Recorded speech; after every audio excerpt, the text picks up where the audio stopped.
Welcome to Echoes of Time, where the voices of history rise again. In the annals of military history, few encounters resonate with the sheer drama and strategic brilliance of the Battle of Gaugamela. It was a clash not merely of armies, but of civilizations, a pivotal moment that would forever alter the course of the ancient world.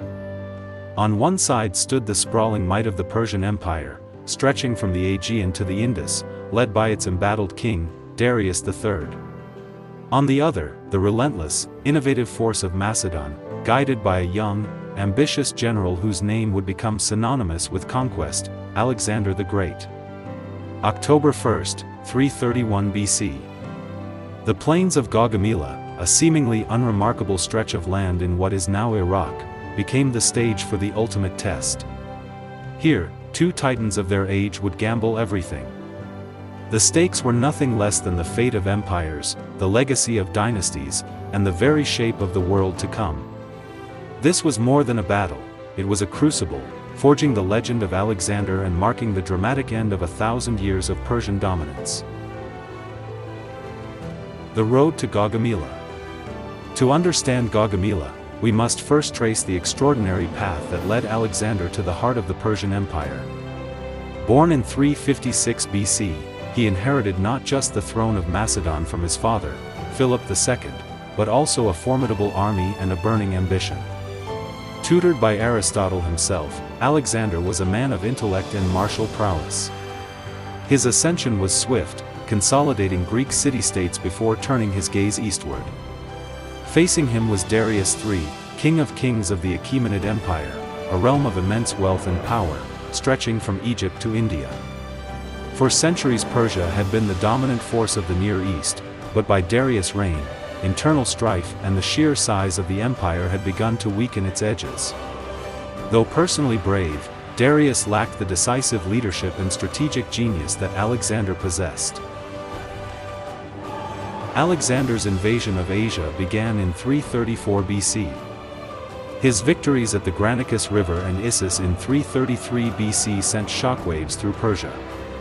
At Issus, he not only routed Darius' army but also captured his family, an humiliation that shook the empire to its core. From there, Alexander dismantled Persian control of the Mediterranean coast. The brutal siege of Tyre and swift conquest of Gaza secured his supply lines and eliminated the Persian navy's bases. With Egypt also under his control, the Macedonian king had isolated Persia's heartland. Meanwhile, Darius assembled a massive army in Babylon. Determined not to repeat past mistakes, he chose the wide plains of Gaugamela, where his cavalry and terrifying scythed chariots could operate freely. Persian engineers leveled the ground to maximize their effectiveness. Confident, Darius awaited Alexander's approach. In the spring of 331 BC, Alexander crossed the Euphrates and the Tigris. The stage was set. Two colossal forces, led by two vastly different men, were on a collision course. The armies and the battlefield. On that fateful morning, two distinct military philosophies stood poised for battle. Alexander's Macedonian army, though outnumbered, was a finely honed instrument of war. Its core was the formidable phalanx, bristling with sarissas, pikes up to 18 feet long. Alongside them stood the companion cavalry, Alexander's elite horsemen, supported by light infantry and skirmishers. Their strength lay in discipline, training, and their devotion to Alexander. Opposing them was Darius' immense host, a multinational force drawn from across his empire. Among them were the elite immortals, cavalry from Bactria, Scythia, and India, war elephants, and 200 scythed chariots, terrifying machines designed to tear through enemy ranks. Sheer numbers were Persia's strength, but their diversity brought weaknesses, disunity, uneven training, and less cohesion than Alexander's veterans. The battlefield was chosen to favor Darius. A vast, level plain stretched across Gaugamela, cleared by engineers to ensure nothing would hinder his chariots. Darius envisioned his army enveloping and crushing Alexander's smaller force under sheer weight. But Alexander had plans of his own. At dawn on October 1st, the Persian army stretched in a massive crescent, scythed chariots and elephants in front, cavalry wings poised to envelop. Confident, Darius waited. Alexander, however, had anticipated this. His phalanx formed the center, with reserves guarding the flanks. Crucially, he arranged his forces in an oblique order, designed to counter encirclement and lure the Persians into overextending. The battle began with a calculated maneuver. Leading his companion cavalry, Alexander moved deliberately to the right, away from the prepared ground.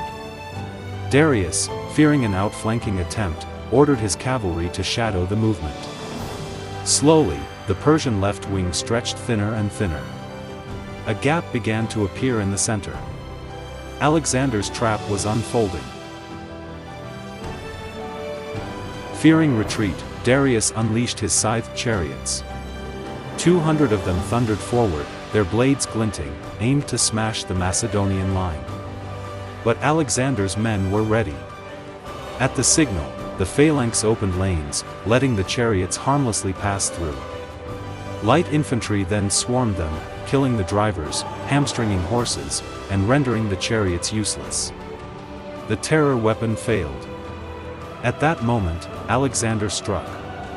Spotting the gap in the Persian center, he formed his companion cavalry into a wedge and charged directly at Darius. With ferocious momentum, they tore through the Persian lines, driving straight at the King of Kings. Darius' flight and Parmenian struggle. As Alexander's charge bore down on him, Darius lost his nerve. Abandoning his army, he fled in his royal chariot. News of the king's flight spread like wildfire, collapsing Persian morale in the center. Meanwhile, on the Macedonian left, Parmenion fought desperately against Mazias and the Persian right wing. Vastly outnumbered, his men were near collapse. He sent urgent pleas for Alexander's aid.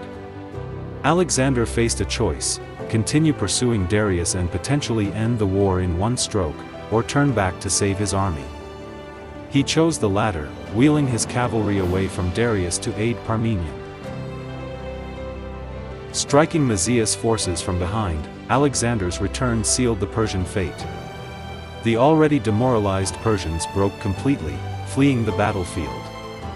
Thousands were slain, their weapons abandoned, their formations shattered.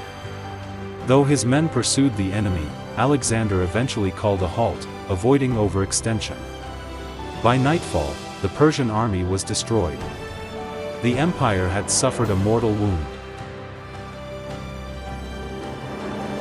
Aftermath and legacy. The victory at Gaugamela was total. Alexander entered Babylon, Susa, and Persepolis, greeted in many places as a liberator.